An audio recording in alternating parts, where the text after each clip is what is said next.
Tiga pelakon lelaki Malaysia yang sebenarnya sudah berumur tapi penampilannya masih nampak muda dan kekal segak. Mungkin ada yang anda minat. Pertama, Datuk Aaron Aziz. Walaupun dah masuk usia 40-an, beliau masih kekal dengan penampilan yang kemas dan berkarisma. Fizikalnya pun masih mantap mengalahkan pelakon muda yang lain. Apa kau nak buat kau suka? Sebelum kau sebat lupai muka, lu jangan nak kau pay kabur. Sekarang kau budak surah kena sangkut. Siapa mau jamin? Lu mau jamin apa? Kedua, Remy Ishak. Dengan aura jantan dan penampilan yang dijaga rapi, Remy juga boleh disenaraikan sebagai artis yang nampak muda daripada usianya. Kalau budak lu pandang-pandang Grand yang jambu ni, dua benda je yang gua nampak.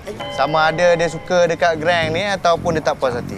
Ketiga, Zul Arifin. Umur Zul Arifin sebenarnya sudah memasuki 40-an, tapi Zul masih mengekalkan bentuk badan yang sasa dan penampilan yang menarik menjadikannya kelihatan lebih muda. Sam Wukong belanja ke?